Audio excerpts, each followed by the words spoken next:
Hello, Sharon Matthews, you're live. Morning, Sam. Morning, Phil. Afternoon now, even.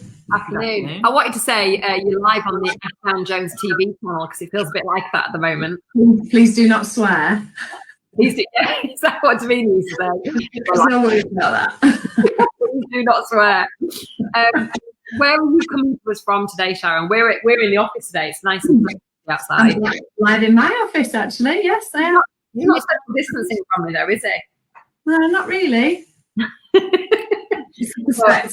in fairness, we've only seen each other. He's the only person I've seen in the flesh.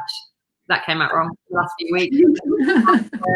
So we are carrying on working together in a nice empty office, though. It's really peaceful, isn't it? Sometimes. With a little echo. Can you hear me okay? Because I can hear you going ever so slightly. Yeah, it is a bit of an echo. Yeah, it is, unfortunately. It's because of the software going through Facebook, I think. So people normally bear with us. It normally sorts itself out after a little while. So, Sharon, you and me have known each other for a few years now, and you are my go-to travel expert, guru. You know everything about travel, and you've actually done some really amazing holidays for us, where I throw you a few destinations and dates and an impossible budget, and then go, there you go, there's your challenge. But I like a challenge. That's what it's all about. It would be boring if it was just all bucket and spade, wouldn't it? And just book me this. I found exactly what I want. There needs to be a challenge. There needs to be somebody to come up with some inspiration and give you some ideas as well, and put it together in a way that's just not as easy perhaps to do to yourself. So we definitely appreciate that. Just to give some context and idea of exactly what those were. The last one I can remember was we flew. And when he says we, it means the whole family. So like, including a brand new baby. Yeah, those must have only been 6-8 weeks. Yeah, she was from here to Whistler, via Vancouver, via Washington DC. It was Washington, wasn't it? Yeah, and then I had a few days there. Drove up to Vancouver, stayed there. Whistler, yeah. Around. Back to Vancouver, flew. Nearly missed that one. Forgot my laptop. Different location, Sam, but you nearly missed your flight. Denver, where we nearly missed the flight again because of Sam. Because I went, when I phoned you, in the panic, to Vegas. To Vegas, again with an 8-week-old child who was. And it was about 50 degrees. Yeah, she was overheating. A few nights in Vegas and then on to Disneyland, Florida for a week. So that's the kind of, with cars and with also car with hire, pram problems. Oh yeah, we got there and the pram didn't arrive. And then Paddy lost all my credit cards and we needed to flight. And then I left my laptop in a hotel. And I can honestly tell you, if you're watching this, that Sharon sorted it all out. She was absolutely amazing. Because you can't get that kind of holiday with TUI, can you, Sharon?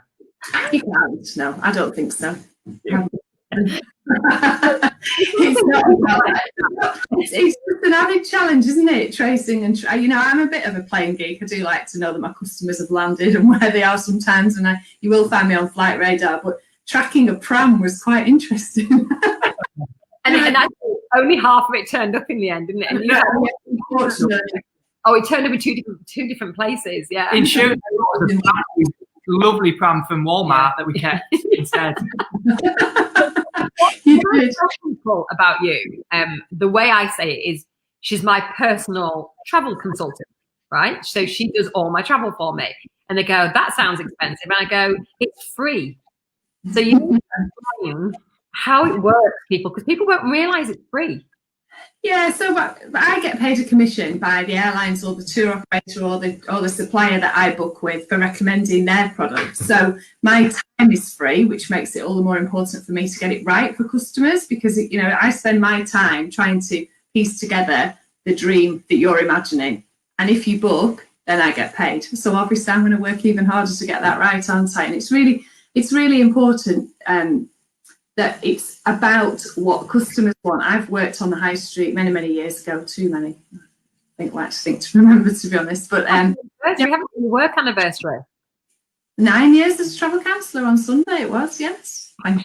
To see some Not the celebrations I was expecting, but there we go. Your anniversary delayed? We celebrate all the time, Phil, you know. So where we were driven down, you know, what to book, we were told what was right for customers. You know, we had our own branded products, if you will, that were off the shelf products for people, and that was not what I wanted to do. And this is why I moved into being more independent, because I should be booking what my customers want, not what, you know, the management level is supposed to be telling me to book. So it's I act as a tour operator as well, not just a travel agent. So I do bespoke packages. And I think when people hear the word bespoke or luxury, they think expensive, and it doesn't have to be. It's just tailor-made for you. I do book 2 weeks in Spain, you know, a week on the beach in Mexico. I do that, of course I do.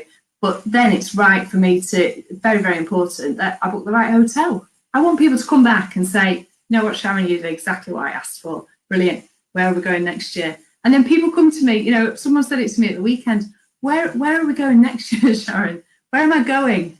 What's the new destination? What's going to be right for me? Because people run out of ideas. And actually now, more than ever, there's a lot of thinking time, isn't there? So people want a lot of inspiration about what's hot and what's not, and where can we go soon? I've got places where not to go. I want that. Where would that be, Phil?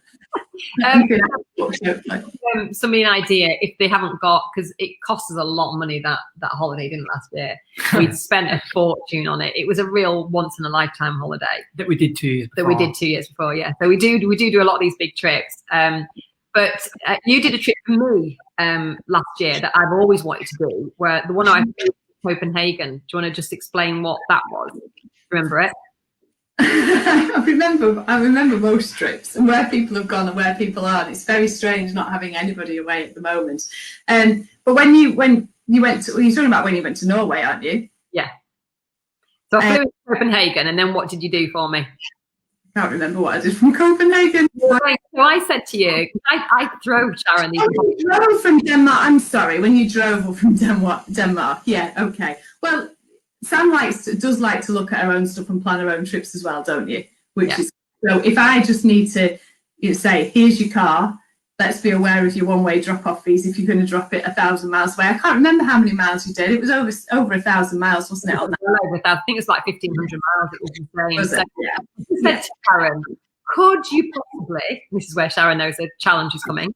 Could you possibly fly into Copenhagen, drive across the bridge, which I've always wanted to do, all the way up through Sweden, and then drop off the car in Tromsø in northern Norway? Is that possible? And you said, there it is. I will see if I can find out. And the fees were ridiculous, but there's no way that, I mean, most car hire companies would just say no, but because I need things like snow tires and all that malarkey. So, and you just organise it all for me. So I like to do my own hotels, but I definitely don't want to do car hire and planes, because that's where it can all go wrong for me. So you help me with all that.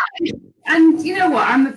It's not always easy to get to the places that some people want to go to in a straightforward, touchdown somewhere. And it might make more sense to stop off in another country. And then I'm very much about, why not make something of that? Have a couple of nights there. If the flight's going that way anyway, why not see that place if you've always fancied it? Because then you get a little bit of an insight, a little bit of a flavour, and might want to go then for a longer stay in that country. So that's always nice to do those. I mean, if people were following your trip, they'll see that you had 4 flights in, 1 flight home, and things like that. Lots of little shuttles were on effectively to get to these most northern parts. But it's that tricky stuff that people aren't as confident to just pop their credit card into the internet and say, I think that'll work. You need to know that it makes sense. It's the most effective and efficient way of travel, but also that it's financially protected. And Sam, I always bang on about this protection, but it's so important. And we're seeing that now, that people want holidays that are protected. They know that their money is safe. We work hard, don't we? We want to know that what we're spending our money on is safe, and that there's going to be something at the end of it as well. He's moaning because my dog's a bit smelly because he's been in mud smart.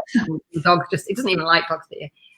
So something that I always think about is, obviously, as a family, when we're all traveling together, if I've organised it, usually it's me and Phil organising it, but if I've organised it, I feel a huge responsibility to be where we're supposed to be at the time we're supposed to be, and not let anybody down. And having you on my side is massively helpful there. the first time, I think the first time I went away with you, well, with the family, where you were involved.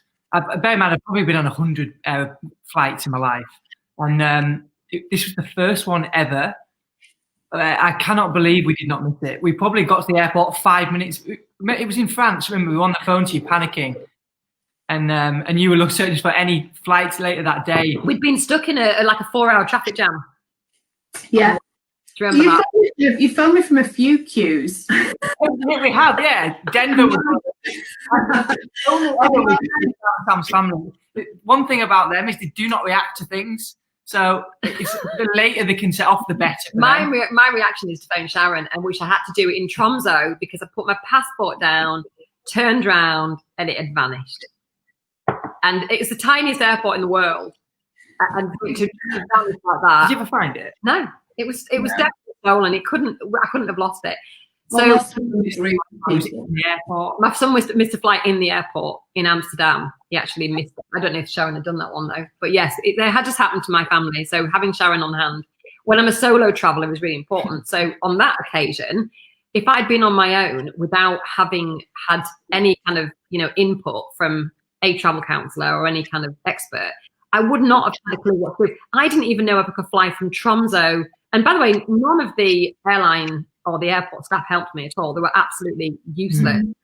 But I wouldn't have even known I could fly to Oslo, and I wouldn't have known where the consulate was and how I would organise a replacement passport. And, I spent 2 days in Oslo, and you organised the accommodation, you organised, I had to change a flight, you organised the consulate for me, you did everything I needed to do.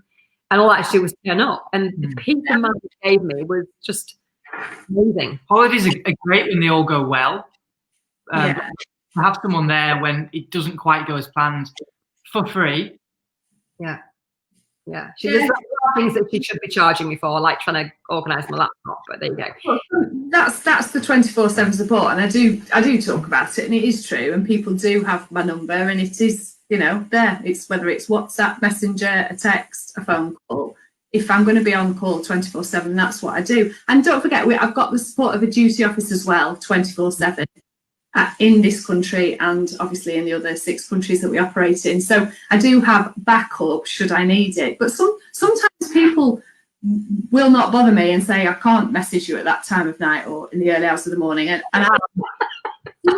some people will do it and know that it's peace of mind that they've done what they can and actually it can wait until the morning.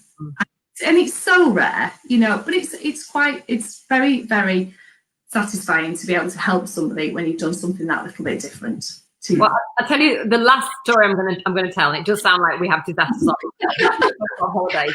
Is we got to Universal Studios and I'd bought some tickets in one way and some tickets another way. And I hadn't taken all the tickets with me. And this was about 8 o'clock at night for you on a Sunday night, and you had to go and find the ticketing office while we all stood at Universal Studios entrance. That was a disaster. Well, it could have been a disaster. It wasn't a disaster because you had. Tell us why somebody then, if I haven't already done, you must get some people going, oh, I can do that myself. I can do that holiday myself. What would you say to them? And people can, and like Phil said, it's only when something goes slightly awry or people panic or they haven't got some support. And I've got, a number of examples where people have, things have happened where flights have been cancelled while people have been in a queue.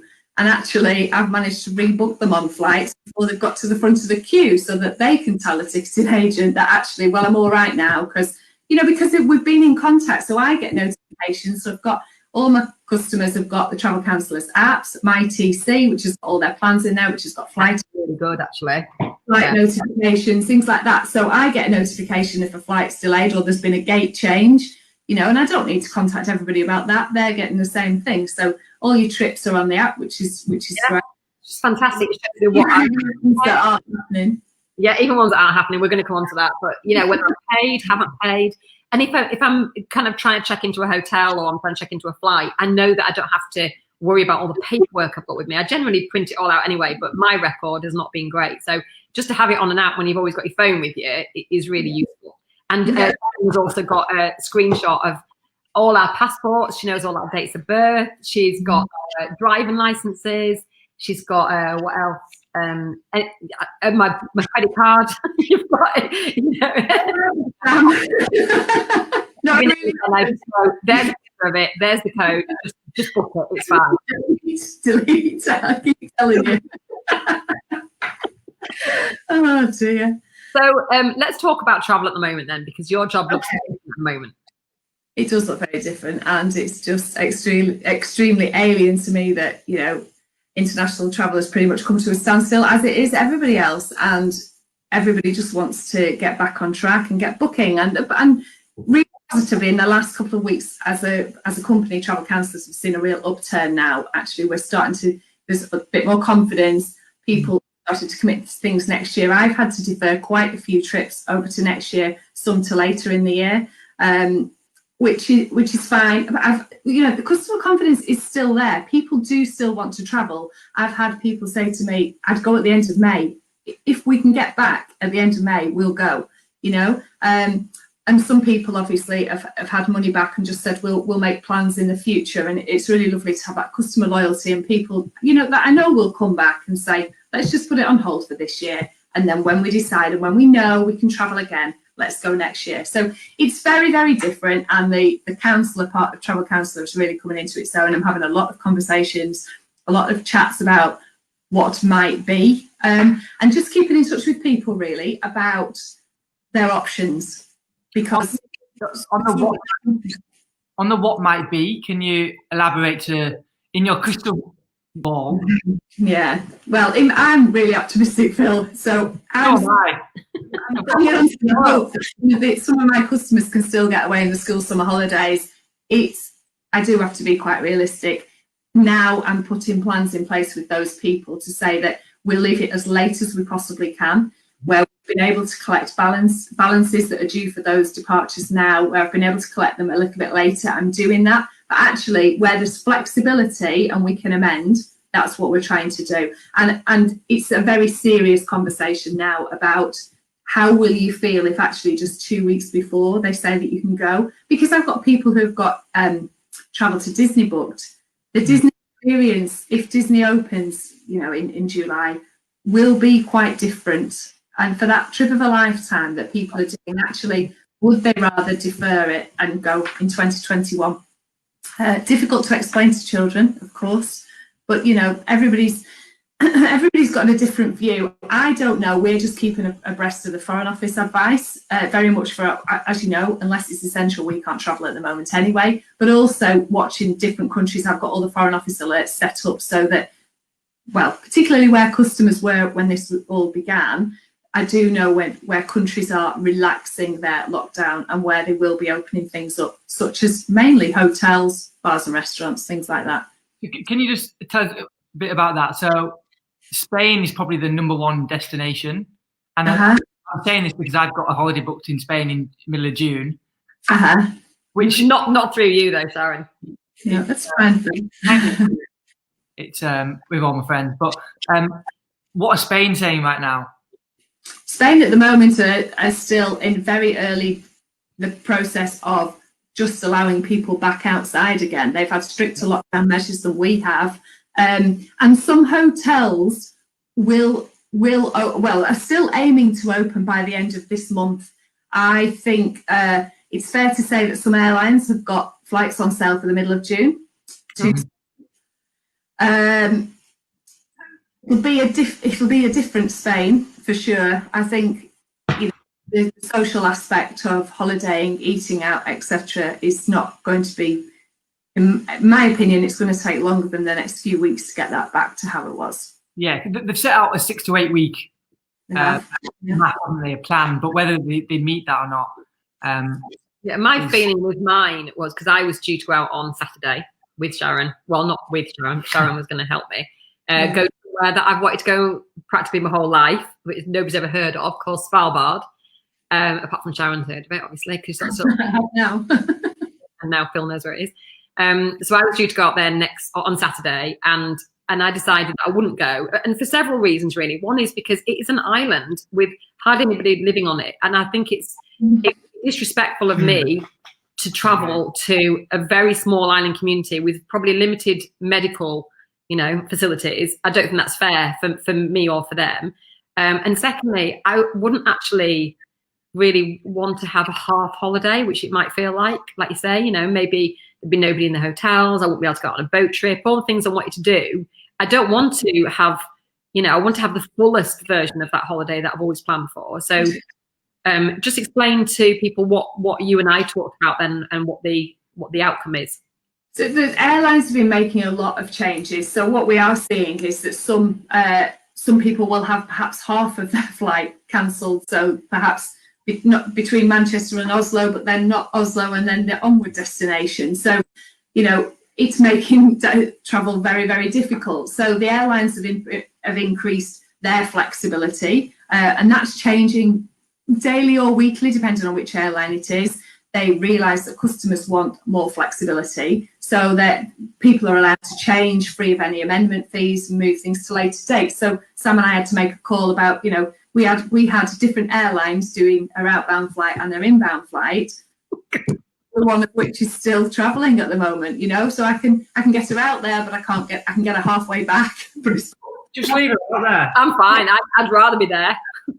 It's not ideal. So we need to make a sensible decision and leave it as late as, is mutually agreeable, and say there's no financial risk by leaving it any much later, but this could be the same holiday at a different time of year, perhaps even better if we leave it till later on in the year when there's snow, and it's snow that we couldn't guarantee in May.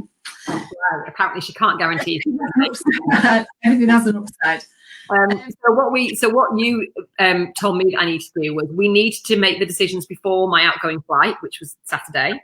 And we're just trying to lock that down now this week to try and work out exactly when I need to go out. You are negotiating with 2 or even 3 different airlines. They're very difficult flights because of the connection times and everything. By moving it, I'm going to have to think about maybe staying overnight in a place I wasn't planning to. So those are all things you have to consider, aren't there? And then the accommodation as well. So you've had to move the accommodation, which I think in fairness, the accommodation is usually more flexible. Is that right? Often. It depends, because we do get non-refundable rates as well, in the same way that, the online booking engines work. So that you can sometimes get more favourable rates that are non-refundable. Sometimes we'll get more flexible ones. And this is something really going forward that people are going to really want. I think there's the element of a trusted advisor and having somebody there who is going to make those decisions with you, but also customer confidence is really, really important at the moment, and there's been a lot in the media about people having difficulty getting through to people, cancelling items, getting refunds, all these sorts of things, and that will go on for quite some time at the moment. We are introducing a flexible booking policy going forward, because we will realise that between now and maybe for the next 6-8 months, people will want to book with increased confidence but increased flexibility. So knowing that perhaps up until 8 weeks before, if there's disinclination to travel because of the current circumstances in our country or in that country that are being portrayed in across media channels, then maybe they will want to just defer that holiday and push it back, and that's not something that you can normally do so close to travel. So it will have conditions attached to it. It will be with certain operators. We don't have that same flexibility with low-cost airlines, as you know, because you pay your money, as soon as you book. But where we do have flexibility and where we've got direct contracts with resorts, we will pass that flexibility on to customers. So we're going to introduce that. Well, that has just been introduced this week. Right. So just book with more confidence. So if, let's say you were a family and you wanted to go to Spain for 2 weeks in August, let's say, and you've had it booked for a year because you book year to year. Now, the 2 weeks in August were a lot cheaper when you booked it, I'm assuming, they're going to be going forward. So there's a cost implication of changing it. Yeah. You've got term dates as an implication. You've got maybe, decreased flights going out. What problems are families and, other people seeing with their holidays at the moment? Because once one country allows holidays, the demand is going to be enormous. It is, and I'll just quickly answer what I was going to answer with you, Phil, as well. There is also the question of which countries will allow travellers from the UK straight away. That's been a discussion point as well, is will they restrict passengers from certain countries that could affect us in the short term. But in terms of think people who've booked in advance and want to reschedule, I'm doing quite a lot of this for next year. So you're right, term time is an issue. You can't recreate somebody's Spanish holiday in the summer in February, for example. So I'm looking at options. Can we move things to Easter? Will that still give the same experience? We're hitting the difficulties that we're hitting is, whilst I've been looking at pricing for moving accommodation, for example, and touch wood, so far prices have been pretty much on a par with what they've paid this year, if not the same, less, you know, so that's all good. What I can't foresee is what the flight prices will be, because flight prices aren't released until 11 months before departure. So some people are going to have to make difficult but informed decisions about, do we move all our accommodation, cancel all the arrangements for this year, hold the credit with the airline, and then when those flights go on sale in September, confirm the arrangements. And that's where I need to provide some flexibility on the accommodation, because actually if we plump for the 1st to the 15th of August, for example, but the flights are better on the 28th of July, then I can't say, oh, well, sorry. I need to be able to say, right, well, we've got some flexibility, let's move that and make sure it fits with new plans. So all we're doing is just do a copy and paste effectively to next year. So I think that local employers, one of the things that's going to be something that we need to look at is when our team take their holidays, because some people had holidays booked during this time, including me. Some people have accrued holidays that they're going to have to take at some point in maybe a more foreshortened time. So that's going to be an issue, isn't it? Can you see any particular trends coming out of this in terms of how much holiday people actually take? Not particularly, no. I think people, the one thing that people always seem to hang on to is their holiday. Yeah, so people do plan. They do plan, and people are saving money by not going away this year. And we're saving money because we're not doing an awful lot, apart from, not in our house anyway, apart from eating. So, that's what we're spending our money on at the moment, and a little bit of online shopping to keep them busy. But people are holding on to their holidays. So people are planning to still go at the same time or bring that holiday forward.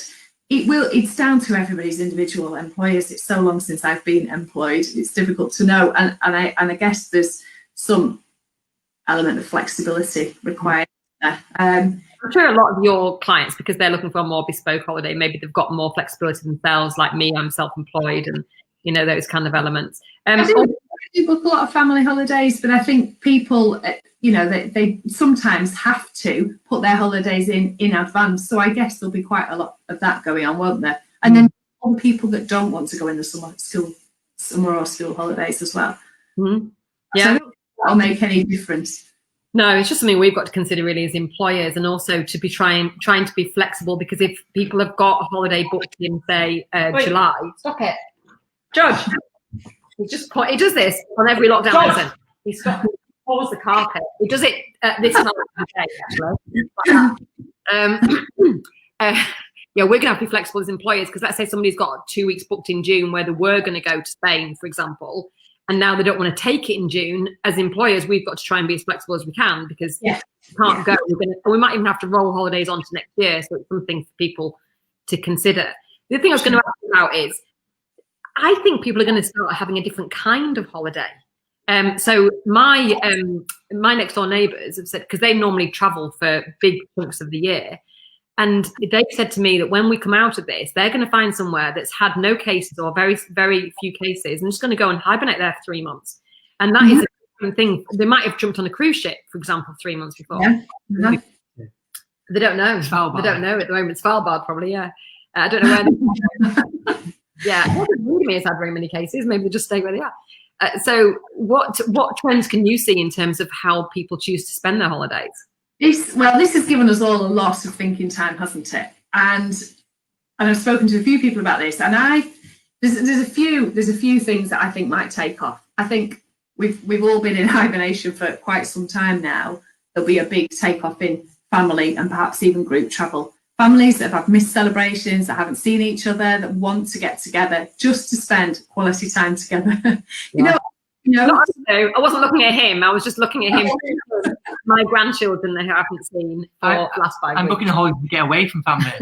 Yeah, that's what you joke about it, but there will be solo travel as well. I think there'll be groups and going to villas or cottages in the UK or whatever it might be to escape and have time together, where actually if they do that in the short term, it's probably considered fairly low risk. They can just jump in the car, not going to the airports, not getting on a flight with 300 other people, going with their family where it's time away from home and they can just catch up, and I think there'll be an increase in that, absolutely. There will be people who say, you know what, I've always wanted to do X, Y, Z. We're all working our way, well, some of us, Sam, if we're not working 14-hour days, are working through lists of these are the things that I want to do that I never get a chance to do because life gets in the way. So this is my list of, I have a bucket list of places that I want to go. And actually, it does make you think, you know what, when we get out of this and I can travel again, I don't just want a week on the beach. I'm going to do this because I've had time to think about it, time to research it. I've realised how important that relaxation time is.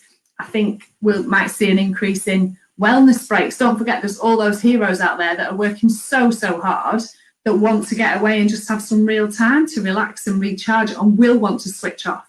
And there's all manner of wellness breaks for people, that just look after your body, your mind. You can do bolt-on packages, or you can do a full week where you just detox of everything. And actually, you can do it with like-minded people. You can do it in groups. It's just not your own family or your own friends. We've, me and Molly, my wife, have been watching Race Around the World. I don't know if you've... Okay, I've not watched it yet. They're doing South America. And it's amazing how many places that you would never even think of going on holiday. Like Argentina and Patagonia area and Chile. And there's some amazing places that watching that program, we think, we go to Spain or we travel well actually, but we don't go to places like that, which are now on a list. If you can, people are creating those lists now because this is what people want to do, isn't it? They've got time and it's about creating memories. What to do with the children, and those programs and these features are all giving people that inspiration to do stuff as a family, or things that they wouldn't have necessarily done before, because people don't always have time to plan a holiday. I like to think that I think outside the box for some people. I get to know them, I get to know their family, what their likes and dislikes are, and think, you know what, actually I could persuade them that this is the sort of thing to do. And Costa Rica's been a real popular nation now for a couple of years. Again, people would go, well, is it safe? Is it safe for families? Is it what I want to do? Well, it can be everything you want to do. It can be nature, it can be beach, it can be, it can be self-drive. And I should say, just on that, actually, you helped Tess and Liam plan their travel. For 3 months with they, and they went to Vietnam and Bali and Thailand and somewhere else. I always forget the fourth place that they went. No, it wasn't Singapore. Malaysia. You went to Malaysia. Yeah, and Sharon was checking on the app and letting me know that they were safe and letting me know she'd been in touch with them, and Tess was able to, reach out to you when she needed something. But that was travel that they planned for probably... Sharon was her mum. Sharon was her mum on that holiday. I was funding. Sharon was with the organisation. We kept secrets from her proper mum. Oh, yeah, like including, that's right. She flew back early so she could join our Centre Parks break at Christmas and met me in Asda when I couldn't have been more shocked. And Sharon had known all about it. So I'm not going to trust a single thing that Sharon says from now on. Oh, thank you. Perfect time to air that, Sam. But wasn't that great that she could just ask you to help her? She didn't have to try and work it out herself. She wasn't trying to move flights on her own, and she didn't know how much it was going to cost and whether it was even going to be feasible. She'd still be there. She would still be there, yeah. And she probably would have lost her passport as well. So the point is that she had had the time to create that kind of break. We've got some of our team at the moment that might be watching this, and they kind of, they might be thrown together as a family, and they might be using this time to think about what they'd like to do coming out, just like you said, and they need to reach out to you at a time like this to plan, you know, their budgeting and their, you know, their itinerary for the future, and you can help them with all that, can't you? Yeah, there are people doing that now. I do have inquiries on the go for Christmas onwards, early 2021, and people saying, this is what I want to do. People who haven't booked, have always known what I've done and haven't booked perhaps more of a standard family holiday that they've always arranged, and have come to me and just said, I don't know where to start. This is where I want to go, but I just don't know how to put this together. And confidence as well, isn't it? You know, it's not just how, because the internet will tell you this is how you do it, and you buy your flights here and you buy your accommodation. Now it'll all be right. It'll be built when you get there, and of course it'll be fine. And people just want a trusted advisor to say, "Will for me." Especially right now, there's no time more. There really are. You see, Sharon always knows that of 3 trips in advance what I want to do, and next year, as I've talked to you about, I want to do the Trans-Siberian Express, and I wouldn't know where to start, because I'd Google and I'd probably give some money to some rogue travel firm, jump on a train, and I wouldn't know if I was. In fact, Phil got spammed, didn't you, last year? He got defrauded out of the. Yeah, he did. He paid 50 quid or something for a visa. Didn't you? What was it? Tell the world. Yeah. Your secret's safe with Facebook, Phil. Yeah, it was an email from a Canadian, actually like the Canadian government. It was just a broker that applies for what's the Canadian Electronic Tourist Authority, ETA. Yeah, I think I paid £60 when you can get them from a tenner. Yeah, it was something like that. It was, yeah. I can't believe it. I'd forgotten actually, so thanks. Yeah. So you know, you go, you look, you know, you need a visa or whatever. So you Google, you know, do I need a visa for Russia? Somebody says, yeah, 100 quid. You give them 100 quid. You don't really, you know, we haven't got the time to work out who we should put money to, what we need. So that's where you come in. You go, actually, no, you don't need that. Or you say to us that our ESTA is about to run out, or our insurance is good for another year, or it does include this, or that's what, you know, that's why I need your services. That's why someone like me uses it. It's the finer detail, isn't it? And actually knowing the quickest way to do it, the most efficient way, and not to get ripped off. Yeah. I don't want to get ripped off. No. And actually, if you're booking a cheap flight, if it's normal time, not now, and you're booking a cheap flight, you also do that, don't you? But you just charge a small admin fee because you don't get paid from the cheap flight companies. That's right. No cost airlines, but if I put it together as a tour operator, as a package, then I don't. No. All right. Okay. So I did actually ask you to come up with 5 trends, and we've just talked now for 38 minutes. So I've got a question. If okay, if that's what you're going to say, we're going to skip to questions. No, I was going to say skip to her 5 points that she's prepared. She's probably all night preparing her 5 points. The question is probably more important. Ask the question. My family are huge cruisers. In fact, I have two-week cruises in the diary for the next 14 months. What are cruise companies saying? And I've looked recently. I noticed the cruise prices have gone down, obviously because they are seen as high risk. High risk, yeah. Good question about cruises, because cruises you can book usually a good couple of years in advance. And so cruises are on sale for 2022 and have been for quite some time.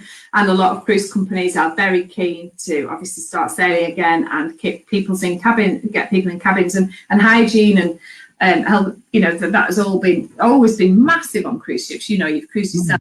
It's always been a big deal, but it's very difficult to contain things. Or if there are illnesses on board, so it's a hot spot, and it's obviously, it's been in the news. It's massive. People, a lot of cruise companies have. I've lost you. Have I lost you? No, you're still here. We can hear you.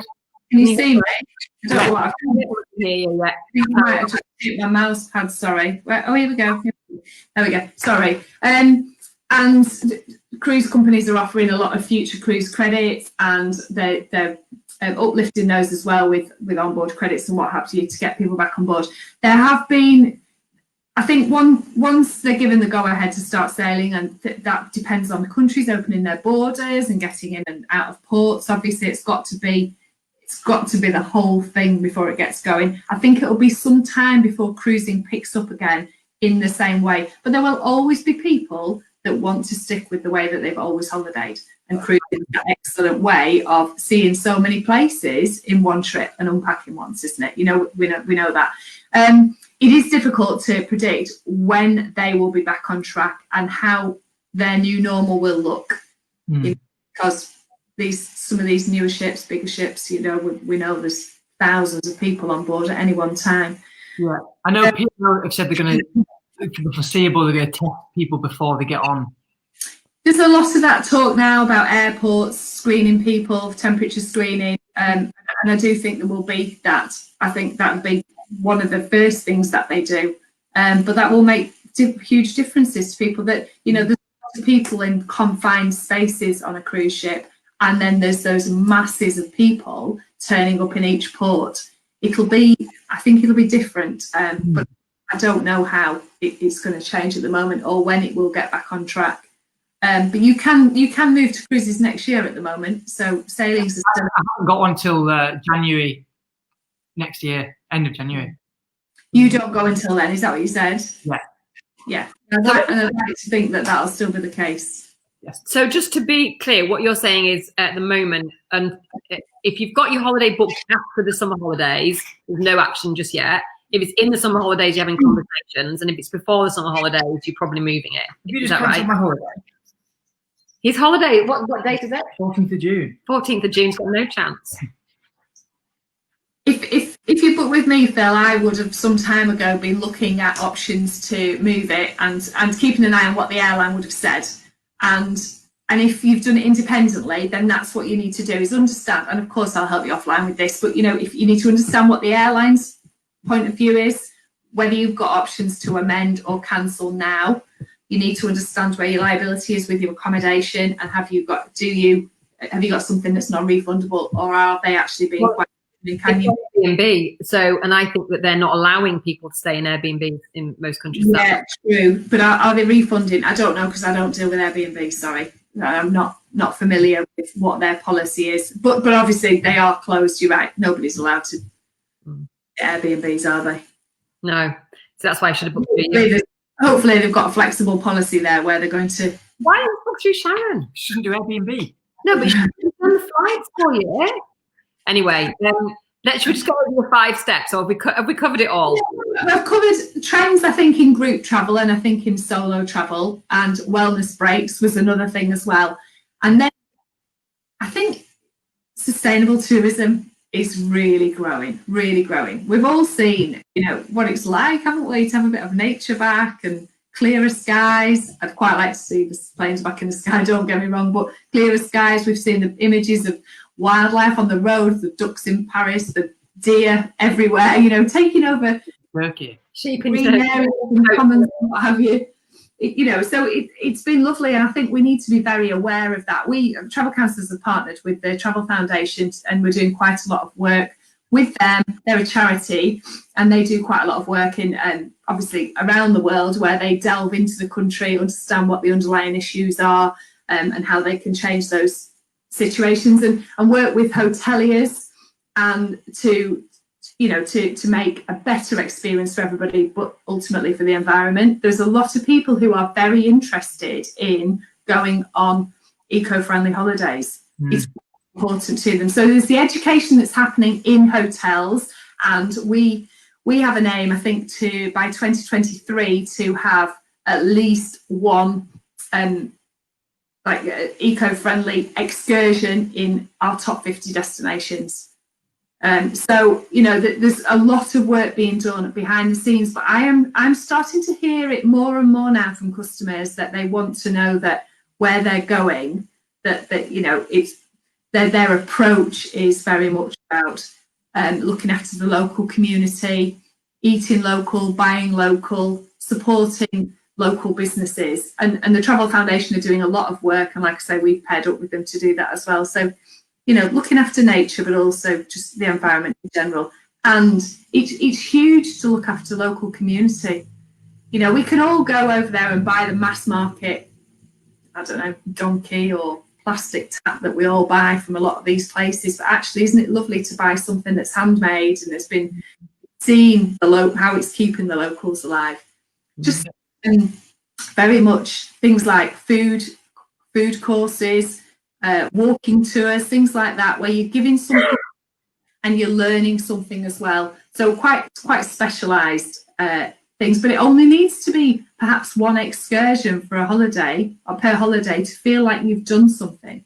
And that is where I come on the whole creative memories. These pictures, I mean, I'm terrible at taking pictures of almost everything that I eat, you know, but taking pictures when I'm away of food, it's very Instagrammable, isn't it? You know, to share all these pictures, that's what inspires your friends. You're sharing what you've eaten with friends. They're saying, where are you going?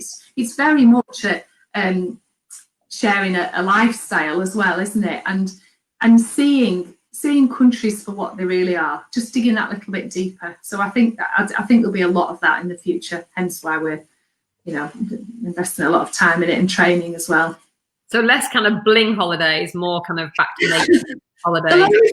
There'll always be that, and that's fine. But I think people want something a little bit more that can focus on the environment and activities that are available that are going to give something back and protect as well. What's interesting about excursions is we go on holiday and my wife especially doesn't want to do anything. She wants to sit by the pool. And I just go opposite. I get so bored by the pool. We were in the Caribbean in January and we booked one tour where a boat tour which took us to a waterfall. And that is the day we remember. Yeah. Experience we remember with the kids. So we've said next time we go in January, we're going to book a lot more excursions, and because they're the times you remember. You don't remember sat by a pool. Might feel like time, but. And I think as well, we want accommodations. You know, we can identify with accommodations that have got perhaps a green leaf or whatever to say what they're doing and what they're giving back as well. And if we can advise customers, I want to be able to say to people, while you go, this is a must do, this is a must see.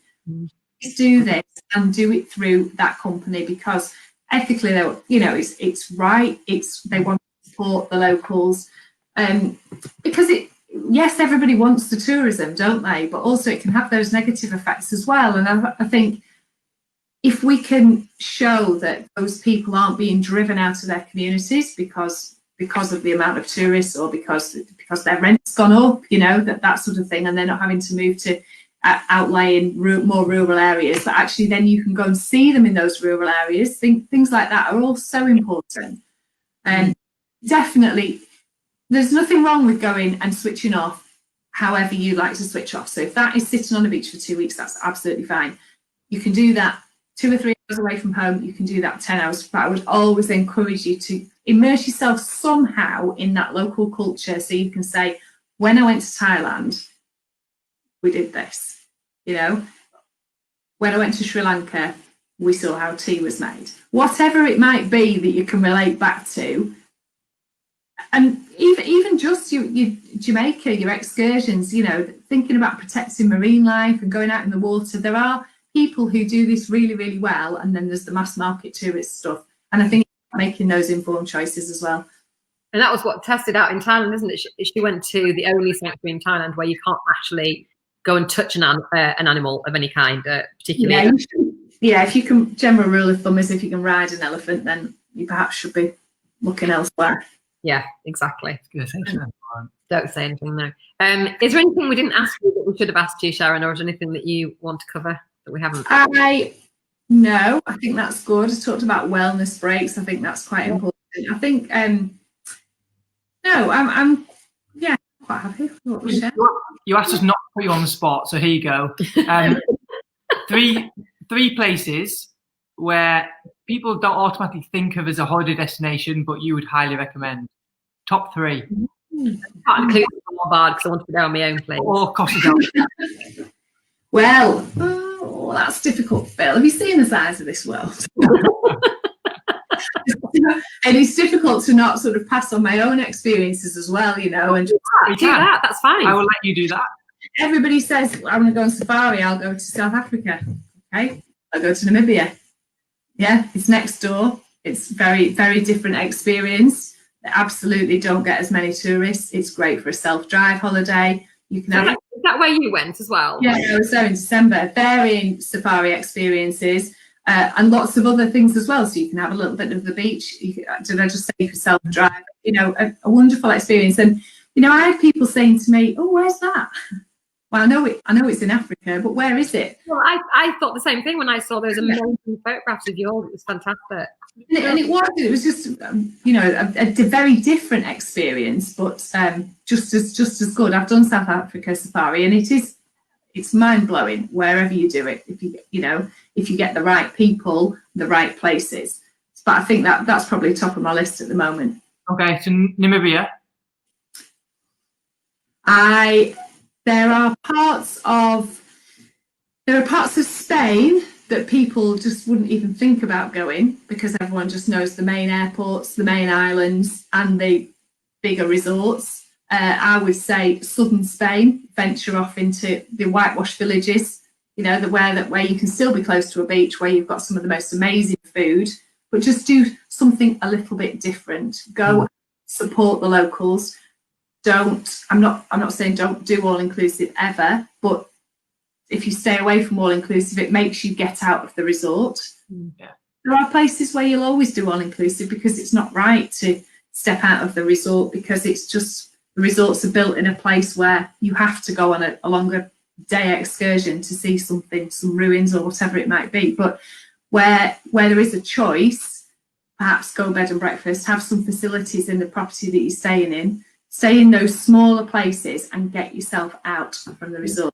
And some a lot of that, as have parts of Italy, you know, and when Italy opens its doors again, it'll be amazing. Now then, I need to look at your world. Let's go. I do this. I work with my map. You know, it's nice to think, where have I had people go before, and people will go to Norway. You know, people will go and do a self-drive, and it's not, you know, it's not cheap. It's not cheap to live in Norway and just, you know, but you can move about and. Supposed to be cold. Say it's not warm, no. And I would say in northern Norway, it was not actually very expensive. Oslo is the most expensive place I've ever been to in my life. It's more expensive than Venice. But northern Norway is not that expensive.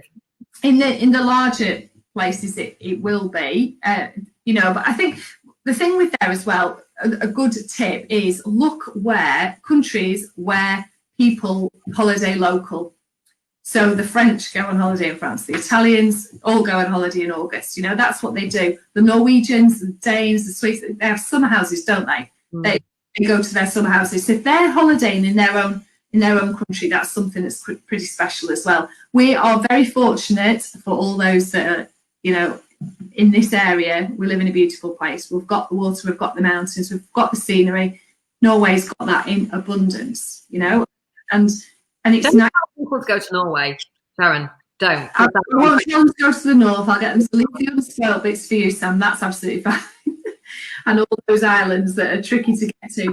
But you can still have many a holiday that, you know, that people haven't yet ventured to. There's many a destination. People will say to me, I want to go somewhere where no one else is going, you know. That sounds like me. I don't like people, really. Just send them to Bali. Send them to Bali. There's probably some Peruvians watching this. And on that note, we should probably say goodbye, because I've kept you way longer than I said. That's all day. I told you 20 minutes and now we're on 53. I've lied to you. Who would have thought we'd have so much to chat about, Sam, really? No, you've been great. I mentioned Phil joining us at the last couple of minutes for his on-the-spot questions. Yeah, he insisted on doing that. So you've been great. And if people want to ask you a question, is that okay, even if they're not booked with you? Yeah, please do, either here or offline. Of course they can. I'm here. You know, I'm quite fortunate that I'm getting through quite a bit of stuff, and then a lot of calls I'm making from the garden. Oh, that's nice. Yeah, you did even maybe the bit, actually. And so where is home for you? Where do you live? On side. On side, that's right. Yes, yeah. I know, because I thought she lived in Arkholm for ages, and then Arnside, which is why all your Strava is in Arnside and not in Arkholm. I'm quite understandable, so yeah. Now I know where you live. It's fine. So but you can deal with people literally all over the country, if not all over the world. And help I have a lot of customers, throughout the UK and overseas as well. I have quite a lot, overseas. So it doesn't really matter because, and I think more so now, I say this, I might be very more open to doing a little bit more, Skype calling as well. And I have done that with customers before. So we do everything over the phone, of course, when we're arranging holidays, we're talking. When I say we, I mean me and the customer and I. We are chatting through what we want a lot. I try to avoid email where possible. It's really important. Especially for me, when I don't even look at my email. They have to message me to tell me that she's emailed me, don't you, Sharon? Another call in here, so I'm gonna wrap up. That's okay. But that's fantastic. And for anybody who's watching, hopefully you've got the message that I think that unless you're just, and even if you are just doing a very, very cheap package holiday, I think right now you need somebody that's going to help walk you through this process if anything changes. And I think you need Sharon. I think everybody watching this needs Sharon. So I think just get in touch. And if you know somebody who's a travel counsellor and you'd rather go to them, but you didn't know what they did, then hopefully you'll know now. But I would highly recommend Sharon. And as you've heard, I've needed her over the years. Lots. And listen, if anybody is really struggling or battling to get through to airlines or operators and just wants a bit of advice that they're doing the right thing, please do just get in touch. It's fine. I have got time at the moment and I will chat through just to make sure you're on the right track. I know how difficult it is because I'm doing that for my customers. So. Yeah. Oh, thank you. Thank you. Lovely to see you both. Yes, and sorry, Phil's had to run off, but that was really useful. I really appreciate your time, and thanks for being so generous with everything you've said. And we'll make sure that we hook up in the notes about how people can get in contact with you. Will do, Sam. Thank you. Lovely to see you. Bye, Sharon. You too.